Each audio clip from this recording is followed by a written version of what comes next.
Irmão, semana passada na ceia nós falamos sobre o Cristo revelado, onde Hebreus dá testemunho de que tudo o que foi feito no deserto por Moisés tem uma finalidade que é de trazer o cumprimento de algo que foi demonstrado, de um modelo que no fim, todo o sacrifício, toda a arca e toda a estrutura que foi criada, ela tinha um propósito de conduzir os homens à transformação de vida.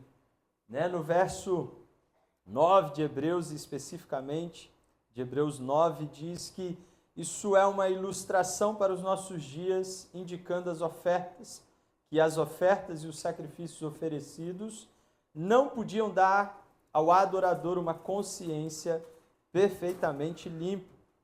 O que a palavra de Deus diz em Hebreus é que toda a dedicação do cumprimento de regras, leis, de todos aqueles princípios que eles então receberam, não era suficiente para gerar uma consciência transformada àqueles que estavam adorando ao Senhor. Porque a adoração é muito mais do que cantarmos que Ele é santo. A adoração é muito mais do que dizer que Deus é bom, reconhecer os seus atributos.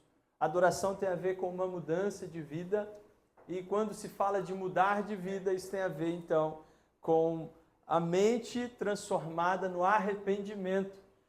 Isso é algo que precisa ser pregado todos os dias, porque todos os dias são dias de arrependimento. Nem todo dia é domingo para você vir aqui para um culto. Tem pessoas que falam, podia ter culto todo dia, porque quando tem culto a pessoa cria uma ideia de que ela vai deixar aqui os seus problemas. Nós estamos no dia 1º de uma semana, e o domingo é o dia onde muitos... Obrigado, senhor Rodrigo. Domingo é o dia onde muitos vêm com a ideia, ou a esperança, ou a expectativa de largar aqui os fardos para começar bem a semana. Só que nem todos conseguem, e nem todos conseguem por falta dessa consciência que a palavra de Deus espera de nós, que é de encontrar Cristo, em Cristo, o caminho, a verdade, a vida, o perdão, o livramento, não só um alívio emocional, mas uma mudança de consciência onde eu não preciso mais viver escravo do pecado. O povo de Deus, eles viviam num ciclo de altos e baixos, porque eles, apesar de todo o cumprimento de sacrifícios de comunhão, de perdão de pecados, apesar das datas que eram muito mais do que celebrar, eles participavam e tinham ali experiências onde o próprio Deus estava ali no arraial com eles dia e noite. Nós podemos dizer, mas mesmo assim a consciência daquele povo estava atrofiada, estava aprisionada na corrupção do Egito, naquilo que o Egito revelou de modelo ou de estilo de vida. E quando se fala de adorador, que Hebreus diz que não foi possível que esses adoradores tivessem a consciência transformada. É porque a relação, ela não passa pelo culto, mas ela passa por quem Deus é. Deus não espera que nós sejamos crentes adaptados, moldados numa aparência melhor, mas Ele espera que eu e você sejamos de fato como Ele é, porque Ele é o modelo revelado, Cristo Jesus, amém? Não vamos voltar à palavra de semana passada, mas Isaías 61, e eu convido você a abrir a sua Bíblia. Isaías no livro 61 é mais uma revelação de quem foi Cristo, de quem é Cristo, e ela aponta para mim e para você uma verdade para ser experimentada nesse momento, nesse tempo. Então, abra sua Bíblia. Isaías 61, verso 1, texto é conhecido, e eu e você temos o privilégio de renovar nossa mente para uma consciência transformada. Irmão, ser cristão, seja qual o nome você usa, se é evangélico, crente, mas se você é um filho de Deus genuíno, sua mente tem que ser transformada a partir do que a palavra de Deus aponta. Não é uma experiência para eu sentir e viver sentindo, mas é uma experiência de entendimento para que, ainda que eu não sinta, eu seja transformado. Nós não podemos buscar um evangelho onde tudo está relacionado a sentir algo bom. Ir na igreja não é para sentir algo bom. mas é sobretudo para me tornar alguém melhor, porque Ele é bom. Amém? Amém de alguns, pelo menos. Mas o Evangelho de Cristo, o Evangelho genuíno de Cristo é revelado. É o Evangelho de amor, mas de justiça também. Porque não existe amor sem regra. Não existe amor sem limite. Então, se há regra, se há limite, há justiça. Há justificação, há uma remissão. E muitos estão carregando fardo hoje, e é o fardo do pecado. É o fardo de uma consciência sem Deus. De uma vida que não considera o Senhor.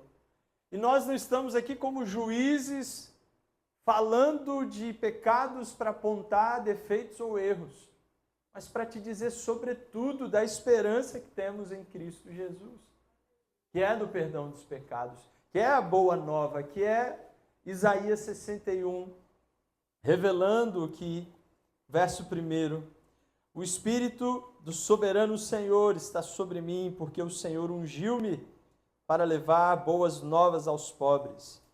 Enviou-me para cuidar dos que estão com o coração quebrantado, anunciar liberdade aos cativos e libertação das trevas aos prisioneiros, para proclamar o ano da bondade do Senhor e o dia da vingança do nosso Deus, para consolar todos os que andam tristes e dar a todos os que choram em Sião uma bela coroa em vez de cinzas, o óleo da alegria em vez de pranto e o manto de louvor em vez de espírito deprimido. Eles serão chamados carvalhos de justiça, plantio do Senhor para manifestação da sua glória. Eles reconstruirão as velhas ruínas e restaurarão os antigos escombros, renovarão as cidades arruinadas que têm sido devastadas de geração em geração. Até aqui é um texto muito forte, mas é um texto que o próprio Jesus citou no Evangelho de Lucas, e ele diz, sou eu, é comigo isso aqui, é sobre mim, eu sou aquele que o Espírito do Senhor chamou, é sobre mim a palavra de Isaías 61, onde ele diz que ele ungiu. E Jesus, ele cita, trazendo vida a essa palavra, Jesus, ele cita o texto, incorporando essa mensagem, porque ele é a boa nova, ele é a revelação da vida verdadeira, é ele quem diz que há uma boa notícia. E a boa notícia aqui, ele diz exatamente aos pobres. Mas a boa notícia é do perdão dos pecados, é da remissão, é da justiça, é do favor do Senhor, que não tem a ver com classe social.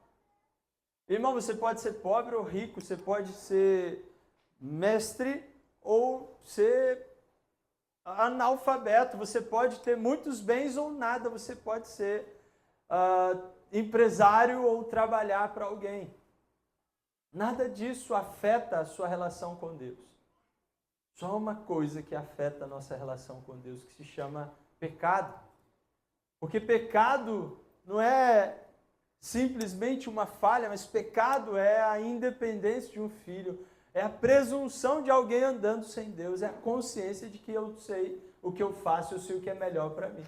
Eu sei o que é melhor para as minhas finanças, para o meu casamento, para a minha vida.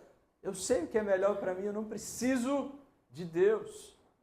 E nós expressamos essa independência de várias formas. Mas quando Jesus diz, olha, eu sou essa mensagem, e aqui ele diz que ele vem proclamar o ano da bondade do Senhor. É o ano da bondade. Jesus está dizendo agora é o tempo onde a bondade de Deus vai alcançar a terra. O favor de Deus vai remir os perdidos, vai justificar aqueles que estão carregando culpa, peso, fardo, angústia, aqueles que estão agonizando dentro de uma vida conjugal, aqueles que estão feridos dentro de uma igreja. Como nos dias de Jesus tinha a mulher encurvada, o homem da mão ressequida, tantos endemoniados e pessoas sofrendo dentro das igrejas. Pessoas que eram considerados até filhos de Satanás, mas eles estavam dentro da igreja ocupando os altares daqueles dias. Mas Jesus vem como a boa notícia e eles rejeitaram essa boa notícia. Mas não só isso, o texto no verso 2 diz que Ele vem proclamar o ano da bondade do Senhor e o dia da vingança do nosso Deus. Junto com o favor, a graça de Deus que nos redime, vem também o dia de o Senhor trazer juízo sobre a terra, vem também a sentença, onde a palavra do Senhor diz que Ele é a pedra, a rocha para nós firmarmos nossa vida, nossa casa, edificarmos a nossa história. Mas Ele também é a pedra que as pessoas tropeçam e se machucam, porque rejeitam. Há um texto de Provérbios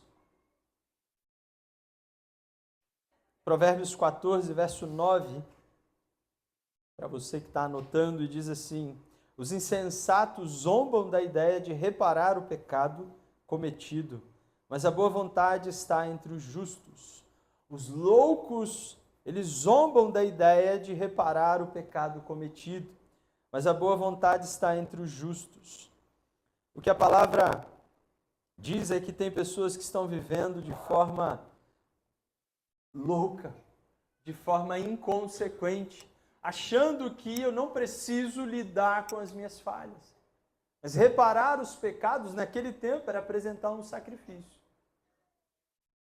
E o que as pessoas faziam era escarnecer disso, era zombar da ideia daquilo que o modelo antigo revelava, onde se apresentava um animal para pagar os pecados ou para cancelar, para justificar as minhas falhas. O que o texto diz é que os loucos, aqueles que estão vivendo, zombando das coisas de Deus, eles não consideram esse fato, essa verdade. Mas o texto também diz: a boa vontade está entre os justos, ou aqueles que estão experimentando dessa boa nova, aqueles que estão conscientes, aqueles que estão quebrantados, arrependidos genuinamente, eles estão experimentando a justiça de Deus, eles estão vivendo o favor do Senhor, aquilo que Jesus aponta em Isaías 61. Irmãos, quando se fala de pecado, é sempre um assunto que mexe, mas pare para refletir que não tem ninguém aqui, até onde eu sei, a gente até fez uma enquete aqui para saber se havia algum anjo aqui no nosso meio e ninguém levantou a mão, não sei se hoje tem algum anjo aqui, mas a Bíblia define que todos pecaram e são carentes da glória de Deus. Amém? Então, se todo mundo pecou aqui, se nós pararmos agora e vamos fazer um apelo para arrependimento de pecado, vem aqui na frente se arrepender dos seus pecados. O certo seria o quê? Todos. Hoje a gente fala, arrasta as cadeiras e vão todo mundo colocar a face no pó. Porque todos nós pecamos. E ponto. Somos carentes dessa glória. O salário do pecado é a morte, mas não é a mensagem, a boa nova de Cristo, não é a morte, mas é o dom gratuito de Deus em Cristo Jesus. Essa é a boa nova. É gratuito, é favor de Deus, é para mim e para você experimentar algo vivo, uma vida melhor. Sua semana vai ser tremenda, livre, vai ser sobrenatural, vai ser íntima da glória de Deus. Mas é necessário criar a consciência de um verdadeiro adorador, que se arrepende. O verdadeiro adorador não é o que canta bem, e nada com quem canta aqui, viu? Eu também canto bem no banheiro. Mas o verdadeiro adorador é o que se arrepende. E arrependimento, irmãos, requer coração quebrantado, humildade. O que Provérbios diz em todo momento? Sabedoria, insensatez. Sabedoria, humildade. O insensato é o arrogante, é o orgulhoso. Provérbios está sempre tratando dessa dualidade, de alguém que tem um coração que teme ao Senhor, que é prudente, e de alguém que é inconsequente, que não considera o Senhor na sua vida e tem ali um apontamento dos frutos. Nós precisamos de vencer esse paradigma. Alguns dizem e defendem que a igreja tinha que disponibilizar um momento onde o microfone deveria ser franqueado para que as pessoas viessem aqui à frente confessar os seus pecados publicamente. Mas eu entendo que isso é mais uma regra. Para se viver algo que deve ou deveria ser prático dentro de corações humildes de verdadeiros adoradores, que é procurar alguém, se preciso for, para confessar os meus pecados. Aquele que confessa os seus pecados e deixa, ele alcança misericórdia. A Bíblia não é um livro de uma sentença de um juiz, mas é uma boa nova de esperança. É um chamado à esperança. Sai do seu lugar de crise, de dor, de inconsequência, de amargura, de fardos. E vem experimentar a vida livre. E vem experimentar algo novo da parte de Deus. Essa é a mensagem de Cristo Jesus. Ele diz, o Espírito está sobre mim e me ungiu para esse propósito. Para mudar a condição das pessoas de luto, de tristeza, de amargura, de escravidão, ele diz de opressão, de demônios. E foi o que Jesus cumpriu, é o que nós vemos no Evangelho. Infelizmente, tantas pessoas frequentam as igrejas, mas nunca leram um dos Evangelhos, pelo menos. E é fundamental que você leia, porque ali é uma descrição de uma imagem que não pode ser pintada, mas é de um caráter, de um homem sendo revelado. O que a Bíblia mesmo diz que é uma revelação perfeita de quem Deus é. As pessoas e nós aqui cantamos, Senhor, eu quero te ver, quero te tocar. Eu preciso ter a consciência de quem é Cristo a partir dos Evangelhos. Para que eu pare ou deixe de ser uma igreja manipulada por sensações e emoções de um Deus não revelado, de um Deus ainda desconhecido. Ou como diz Francis Chan, do Deus Espírito Santo esquecido. Deus não nos chamou, irmãos, para termos uma experiência de alma, mas é uma experiência no Espírito que afeta a alma e o físico. A experiência com Deus, ela é para afetar a sua consciência e mudar o seu estilo de vida, curar as suas enfermidades se preciso. Libertar você de traumas, porque o nosso chamado é a ressignificação. Arrependimento é quando eu olho para a minha vida passada de dores, de falhas, de erros, e ao invés de eu ocultar isso, ao invés de eu tratar isso como algo vergonhoso somente, porque eu devo, arrependimento é sentir tristeza pela atitude, então eu tenho que sentir essa tristeza. Mas se eu fico só nesse campo de tristeza, e desconsidero a necessidade de perceber que há uma raiz de algo aí. Todo pecado ele tem uma raiz. E eu preciso chegar na raiz desse problema, que é uma carência. Porque todos pecaram, porque estão carentes da glória de Deus. Mas quando você analisa e para conferir os seus próprios pecados, você vai ver que há uma carência aí. Só que é uma carência que procura ser suprida na justiça própria. É uma carência onde eu quero explicar o porquê que eu fiz. Né? Nós temos uma história que ela é emblemática, que é Davi com Batseba. E não há explicação para isso. Não há justificativa, não há argumento para Davi diante disso tudo. Ele não tem o que fazer para se remir dessa condição. Porque ele olhou para uma mulher de outro, cobiçou, ele foi advertido a não fazer, mas ele preferiu cumprir com os desejos do seu coração. Não bastando só essa tragédia, ele resolveu tomar controle da situação. Que é onde um abismo chama outro abismo, ele resolveu estar no curso da história. E aí no controle disso ele falou, vou dar um jeitinho brasileiro. Davi era brasileiro, para quem não sabe. E aí ele chama Urias e fala, não, vai para casa, resolve, oculta o meu problema aí. E aí não foi possível, porque o homem era fiel.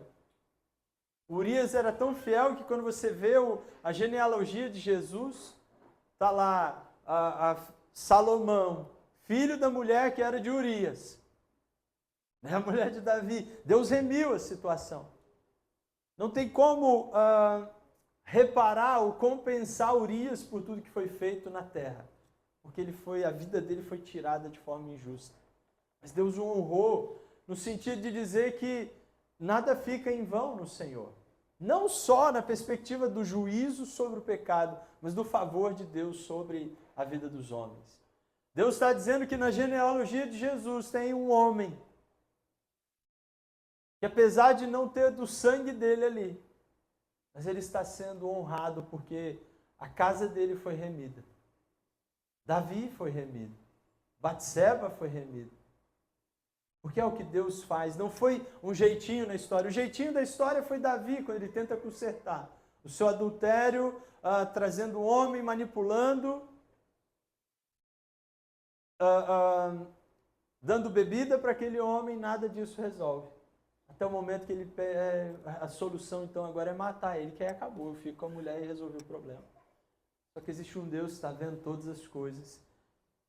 O Espírito, que é bom, mas é justo e é perfeito em tudo que faz. E na sua justiça Deus vem e confronta Davi ao arrependimento, e Davi se arrepende. E Deus ouve Davi, Deus considera Davi, Deus toca na vida de Davi. Só que as consequências de uma vida controlada pelo homem, elas são terríveis. Coisa terrível é conversar com um homem no final da sua vida, que arrebentou com sua família, e aí ele está ali isolado no mundo, sem esperança de nada, está só existindo, porque ele resolveu estar no controle. Ele deixou o eu assumir o governo da sua história. Davi foi remido porque o Senhor é misericordioso.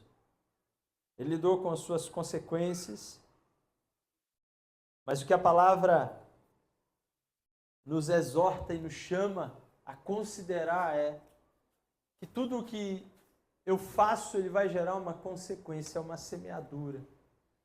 E eu preciso semear sempre considerando o Senhor, porque o meu futuro não é o acaso. O meu futuro não está no controle da minha mão, mas também não é fruto do acaso, não vai acontecer de qualquer jeito, é uma consequência de escolhas. É uma consequência de decisões e toda a minha atitude é uma semeadura que vai gerar uma colheita. Então eu preciso temer ao Senhor, isso é ser sábio. E ser sábio é ser humilde. E ser humilde é ter um coração que experimenta o arrependimento, que assume a sua responsabilidade diante dos fatos. Não é transferir para Deus, falando, Senhor, agora resolve, que eu não sei o que eu faço da minha vida. Mas é, Senhor, me ajuda a resolver essas questões. Não é pecar de forma inconsequente, porque Deus perdoa tudo. Porque as coisas têm consequência e cada vez, ou melhor, cada atitude vai gerar uma medida de consequência. Mas o que a palavra nos chama é que a insensatez do homem que vive no pecado, a loucura desse homem que não considera o Senhor, essa loucura demonstra cegueira espiritual. Só zomba, só trata o pecado como algo, depois eu ajusto, depois eu resolvo. Ou minimiza dizendo, não, isso aí não é nada. A história do pecadinho. Isso é loucura, meu irmão. Loucura não é o cara que vive no mundão pecando. Loucura é nós termos a consciência do pecado e tratar como se não fosse. E minimizar a sua realidade, porque nós sofremos o fardo ou somos oprimidos por essa opressão de morte, porque muitas vezes desconsideramos o fato de que há um Deus santo. A santidade de Deus, ela tem que de fato gerar constrangimento na minha vida. Senão nós estamos aqui cumprindo como o povo no deserto, levantando as mãos, apresentando ofertas, gratidão, orações, mas a nossa consciência ainda está aprisionada. Mas o que Provérbios dá testemunho é que os retos, os íntegros, os justos, são aqueles que são gratos diante de Deus. Eles não vão zombar do seu pecado, mas eles vão considerar que Deus providenciou o perdão dos seus pecados. O justo, o sábio, o íntegro, é aquele que, ao invés de andar na perspectiva do pecado, ele anda no lugar da justiça, de alguém que considera o Senhor, o seu perdão, a sua graça, o seu favor, a sua remissão. Em que lugar você está? Você está zombando desconsiderando, amenizando os pecados, ou se está buscando a boa vontade de Deus, que é revelada em Cristo Jesus. Se não fosse para vigiar ou para atentar, Jesus diria, não nos chamaria a vigiar e orar, porque pior do que solidão, pior do que pobreza, pior do que qualquer dificuldade, doença, é o pecado. Como já disse, é isso que nos separa da presença do Senhor, do favor do Senhor. E nesses dias nós estamos em tempos de viver, sim, algo muito mais intenso. Há uma palavra sobre o nosso tempo que diz que os que se santificam vão se santificar ainda mais, e os que se sujam, eles vão sujar ainda mais. Irmãos, isso tem a ver com consciência. Ninguém em sã consciência decide da noite para o dia seguir um caminho de se santificar. Ele precisa experimentar de fato a verdade. Ninguém decide numa noite, hoje agora eu decidi ser santo. Sem uma experiência na verdade, ou sem ser tocado pelo Espírito da verdade, por aquele que é Espírito de Deus e é santo. Ninguém vai decidir se santificar sem a influência da verdade da palavra de Deus, e ninguém vai seguir por uma vida de mazela sem negar as verdades de Deus, sem negar a consciência de que há um Deus santo e justo, sem negar os princípios de Deus que nos chamam a uma vida de intimidade, de proximidade, de ser santo como Ele é santo, de ser filho que se assenta à mesa e não o filho que se esconde ou foge de uma mesa porque já se perdeu. A semelhança do que é pródigo, do filho pródigo. Nós somos chamados a encontrar o favor do Senhor. Davi tenta corrigir o seu pecado e ele avoluma o problema. Judas, que traz Jesus, ele tenta corrigir, falando, não, toma de volta as moedas, paguei o meu pecado. Cancelei a besteira que eu fiz, toma de volta aqui o dinheiro que eu roubei, que eu maquinei. A venda que eu fiz de Jesus, toma de volta. A corrupção, ele tenta pagar devolvendo aos seus mercadores ali as suas moedas, e eles falam, não, está feito, isso é seu. E aí, movido por remorso, ele então procura um lugar para se enforcar, deprimido e angustiado, sem esperança. É loucura isso, porque ele esteve tão perto de Jesus. Ele foi certamente conscientizado de uma oportunidade de mudança, de arrependimento, numa cultura onde isso é pregado desde a infância. As festas falavam dos sacrifícios para a remissão dos pecados.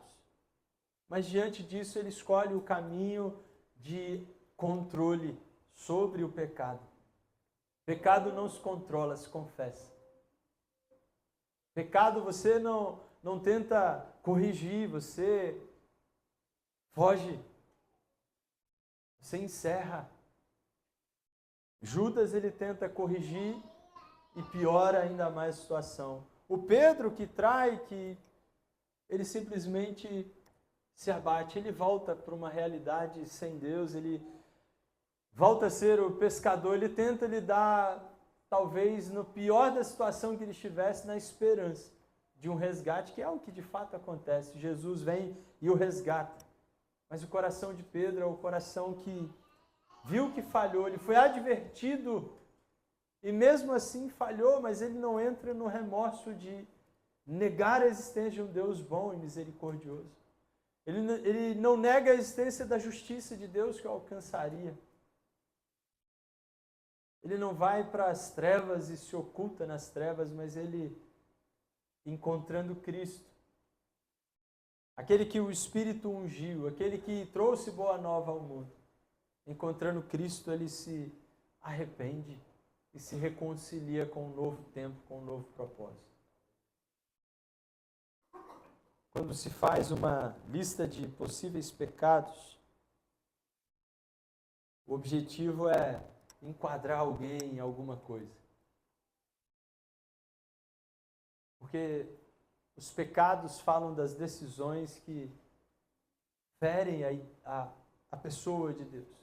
O pecado fala de uma pessoa de costas para Deus, decidindo de forma autônoma, ignorando a existência de um Deus justo e fiel, de um Deus bom. O pecado é um rótulo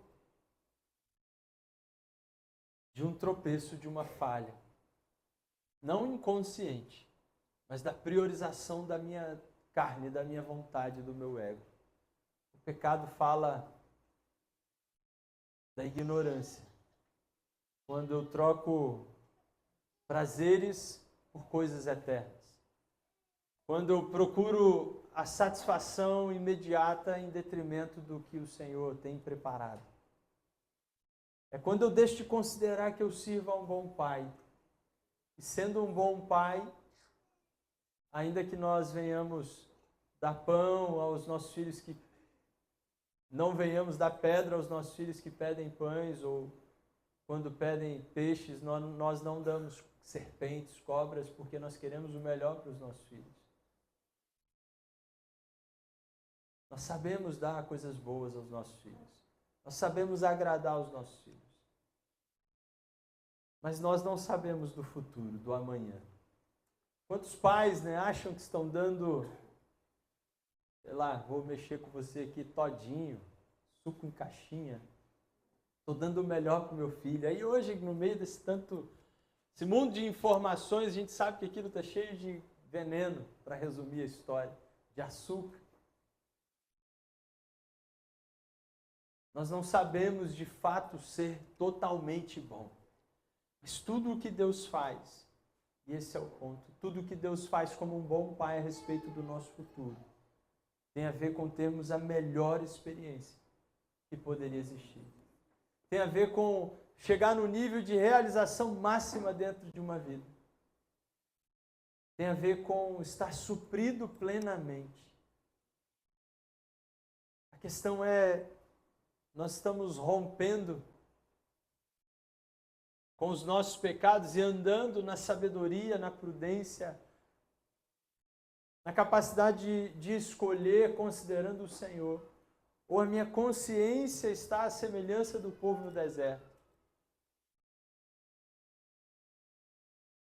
atraída por aquilo que o Egito produz, onde o Egito revela o mundo ou as coisas que estão preparadas para uma vida sem Deus. Hoje o mundo que a Bíblia fala, onde o mundo que jaz no maligno não é o planeta, não é uma cidade, mas é o sistema financeiro, o sistema cultural, o sistema de propaganda, de mídia e tudo. O mundo hoje, meu irmão, está na sua mão, está na minha mão, está totalmente acessível. O mundo que jaz no maligno. Estava vendo uma matéria sobre o Espírito Santo, aí pulou um negócio, me deu até um susto, do tigrinho. Pai enviado do diabo, sai daqui. Tigrinho do cão. Não é minha tentação, mas tem um monte de gente aprisionado nesse mundo, nessa oferta do diabo, do mundo que jaz no maligno. Porque são buscas, e João resume, é a concupiscência da carne, é o desejo desenfreado da carne. É a cobiça dos olhos, é a ostentação por status, por riqueza, por fama. É o padrão daquilo que tenta os homens nesse mundo. Mas há um Deus santo que diz, olha, eu posso te satisfazer plenamente. No entanto, Deus diz a Davi, olha, você poderia escolher qualquer outra mulher do reino, que Deus trata as coisas com leviandade, mas a palavra é, você teria tantas outras opções em mim, comigo.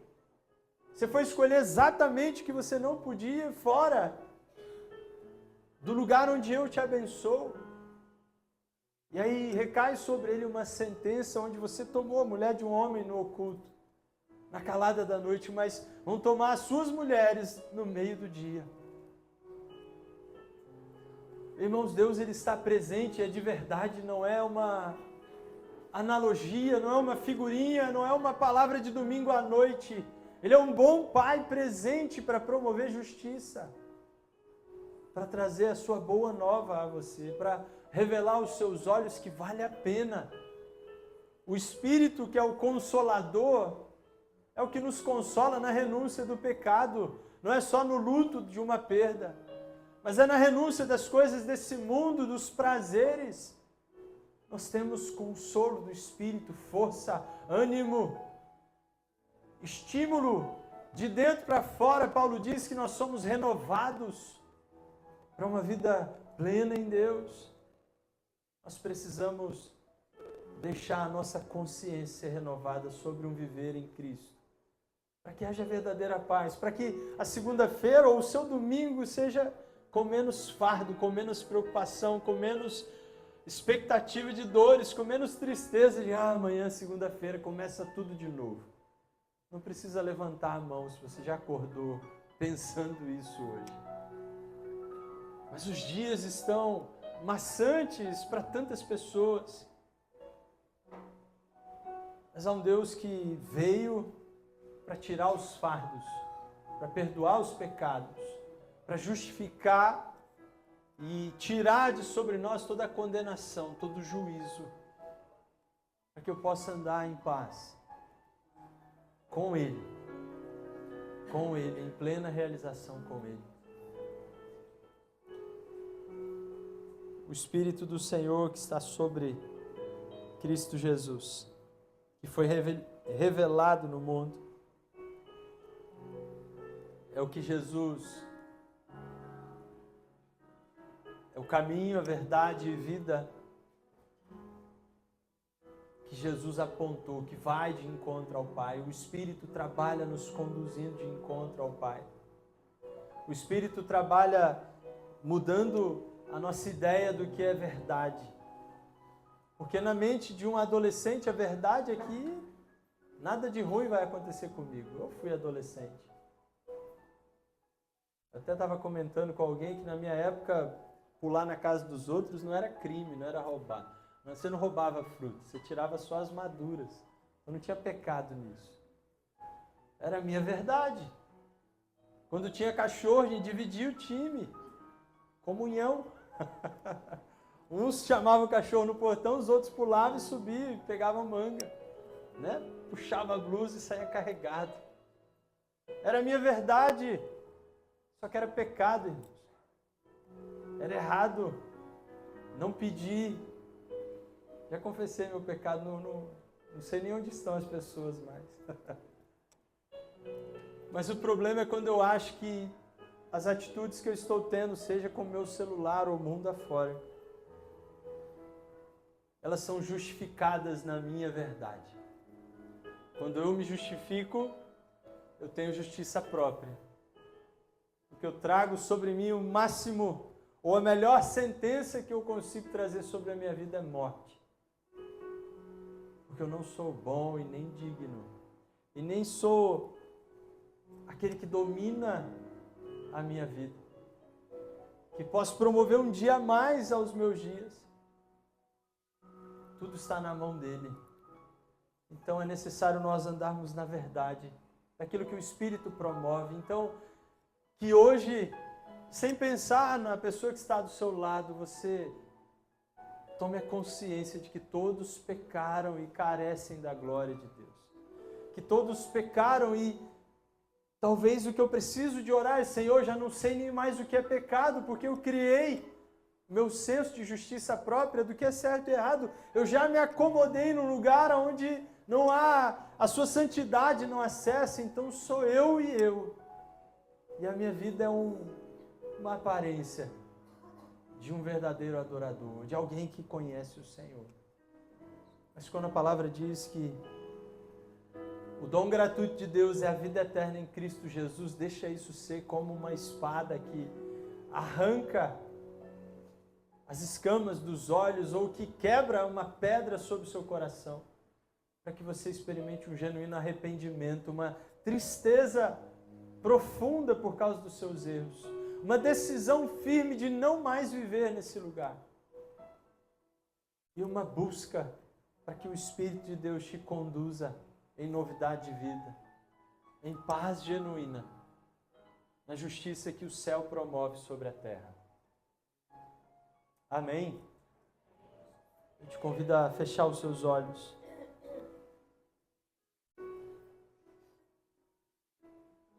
Nós não precisamos de experimentar o pior dessa terra para poder acordar. Nós não precisamos de uma intervenção de Deus chamada de avivamento, quando tudo está mal, por causa da falta de consciência do homem do pecado. A sua casa não precisa de uma intervenção de Deus se há consciência do pecado e da bondade, da justiça de Deus. A sua casa pode experimentar o melhor de Deus, desde que você considere o Senhor, como Deus, como Santo, desde que você atraia Ele à sua vida, aos seus dias. Quando tudo está perdido, quando os homens que deveriam testemunhar a justiça de Deus não são encontrados, há uma crise terrível. O juízo vem. Mas graças a Deus por Cristo Jesus, pela sua palavra, podemos ainda considerar uma palavra que é amarga no lábio. Aos ouvidos ela dói, constrange, mas ela produz vida eterna. Arrependimento genuíno produz eternidade. Produz atitudes, atos de justiça que vão ecoar na eternidade. Portanto, hoje considera os seus dias diante de Deus, a santidade de Deus diante de você, para que Ele renove o seu entendimento. Pare hoje para refletir sobre a sua vida com Deus. Seja sábio, seja sábia, seja humilde, quebrantado, porque não é a palavra de um homem, mas é um chamado do Senhor que é bom.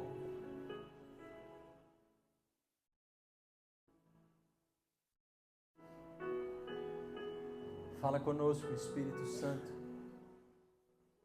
Há um lugar de queda, há um lugar onde é a raiz de tudo. Ajuda-nos a lembrar aonde caímos, Senhor. O lugar onde permitimos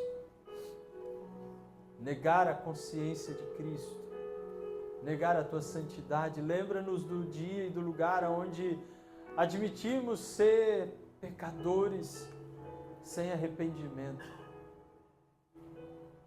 Ajuda-nos a ver, ó Deus, o lugar da queda. Resgata-nos, Senhor, do lugar de oculto, da escuridão, porque a Tua palavra diz que se confessarmos, seremos perdoados, encontraremos a Tua misericórdia. Por isso nos ajuda a vencer o orgulho de uma justiça própria, a encontrar o Teu amor, o Teu favor. Que as células, ó Deus, sejam lugares confiáveis, onde corações se abrindo encontrem, ó Deus, o perdão e o favor do Senhor. Tira de nós o julgamento dos olhos, dos lábios, e dá-nos, ó Deus, os olhos do Senhor, olhos de esperança, de misericórdia. Senhor, ajuda-nos. Nós queremos mais da Tua glória. Nós não somos, ó Deus, aqueles que trabalharão em artifícios e coisas, sacrifícios vãos, ó Deus, que não revelam arrependimento. Ajuda-nos, Senhor, a sair dessa loucura de vida agitada, onde há tantas vozes, onde ouvimos tantas palavras, mas nenhuma, ó Deus, alcança o coração. Porque o coração está cheio de espinhos, está superficial, está duro, cheio de pedras, está vulnerável às preocupações dessa vida. Senhor, ajuda-nos a ouvir a Tua voz no meio desses dias, ajuda-nos. Ajuda-nos a ouvir a palavra da profecia, Senhor, no meio de tantas vozes humanas, no meio de tanta confusão, Senhor. Ajuda-nos a ouvir o Senhor sobre o curso da nossa nação, sobre o curso da vida nesse mundo. Há tanto caos anunciado, há uma esperança de uma terceira guerra nesse mundo. Mas o que nós sabemos é que há morada celestial para nós, por isso ajuda-nos a tirar os olhos de tanta crise, Pai. Há tanta falta de amor. Ajuda-nos a enxergar o Senhor nesses dias, a Tua profecia, e a estarmos alinhados com o Teu Espírito. Que dias piores virão, mas no meio das trevas resplandece a Tua luz, Senhor. Que sejamos nós justos para que a nossa luz venha brilhar e o Senhor ser revelado em nós, ó Pai. Ajuda-nos como igreja, ajuda-nos a andar em dias de arrependimento, dias de quebrantamento, dias de revisão, numa desistência de sustentar, ó Deus, o fardo de uma vida de aparências, e encontrar, ó Deus, um coração realmente contrito, quebrantado diante de Ti, para um novo e vivo caminho, Pai. Que a Tua boa mão, que o Teu favor esteja sobre nós, Pai. Que o amor do Senhor transborde sobre cada vida, que o amor do Senhor nos habilite a servir uns aos outros como ouvidos que ouvem pecados confessados, mas lábios que se calam diante das falhas dos outros. Dá-nos a integridade, ó Deus, para sermos uma igreja que testemunha, ó Deus, verdade e justiça, e não acusação e julgamentos. Ajuda-nos, Pai. Que a Tua luz venha a brilhar, ó Deus, sobre nós, e que haja paz sobre os nossos corações. O que nós clamamos em nome de Jesus. Amém. Você tem um dever de casa.